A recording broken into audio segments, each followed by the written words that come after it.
Hi, my name's Rick. This channel is to show my progress through KDP and hopefully help you along with it. In today's video, we're going to be showing you in under 10 minutes how you can create a KDP book cover. I will be using the iPad, which is what I mainly use to create my covers. I use a program called Affinity Designer, which I think on the App Store is around $19.99. I know there's obviously other versions and other programs you can use. That's just what I'll be using today. I just find it convenient to create my covers on the iPad rather than sitting at a computer, just because I'm lazy mainly, and it means I can sit and watch Netflix while I create my covers, which is ideal for me.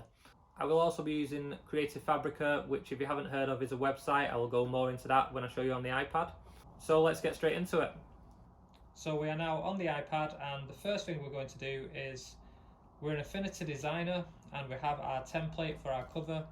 So we're just going to press the plus button in the top right and choose vector layer. So we're working on a new layer, and we're going to get the square tool and we're just going to create a rectangle round about the center. Then I'm going to change the opacity of that just so we can line it up properly and move it to where it needs to be.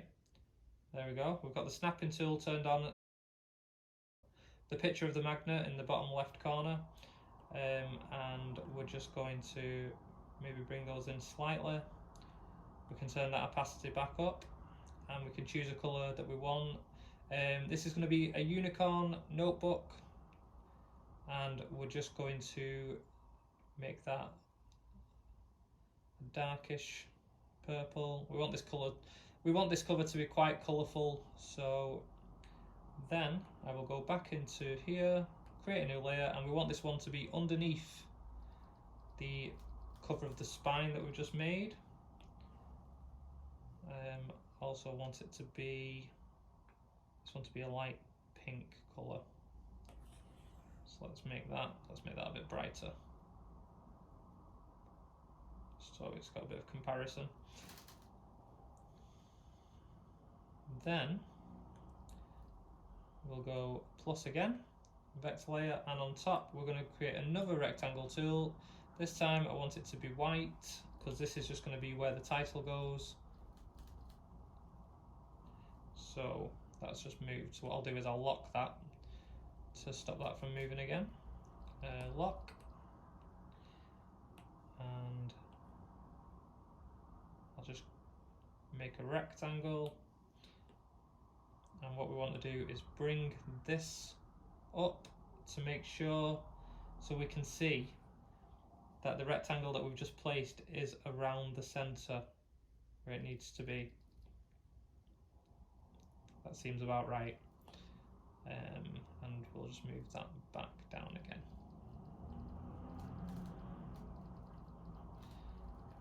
So now we will go to add a new layer again, vector layer. So we will just use the text tool and we will write in here. We'll change that to black, and the text we'll just put unicorn.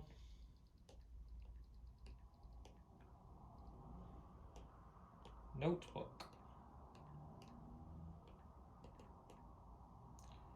Let's center that. I'll have to highlight it. Center that. We'll bring that to the center. We've got in the bottom left, you see that magnet that will snap it so it's right in the middle of that box where we want it. We'll make it a bit bigger. Actually, I want the word unicorn to be a bit larger as well, so we'll just increase the size of this font. This font isn't great for the type of book that we're doing, so let's change that. So we'll just select all of it and we'll go, we'll try this one. Let's see what that looks like.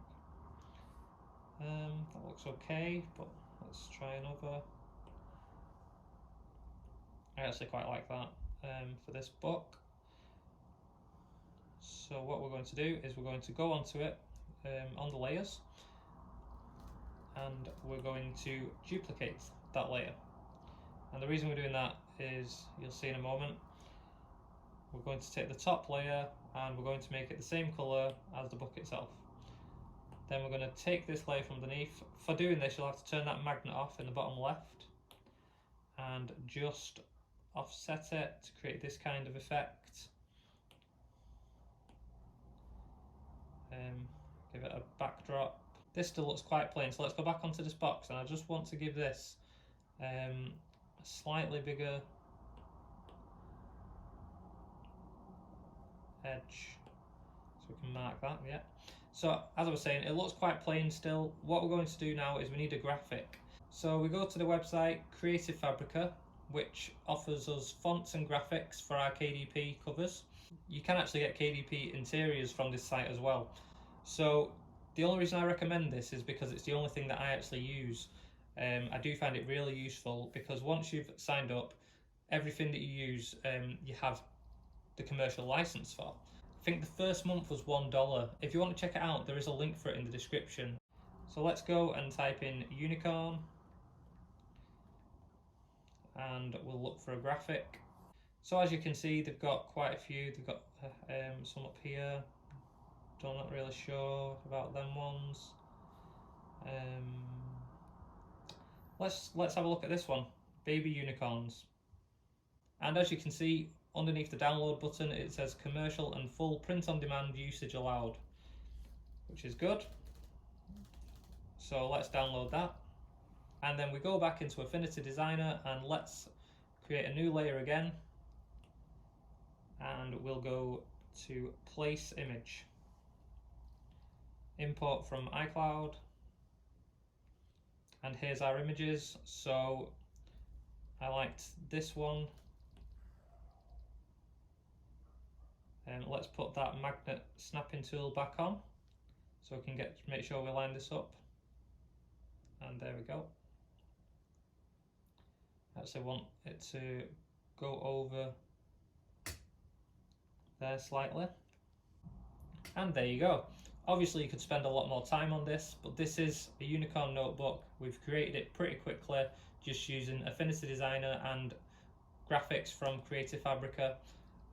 You don't need to spend a ton of time on them, is the kind of message I'm trying to send, but you could tweak this, you could spend a bit more time on it, make it look a little bit better. But this is just a basic overview of how to use these programs, how to use the tools that Creative Fabrica offers, and hopefully helps you in creating more books.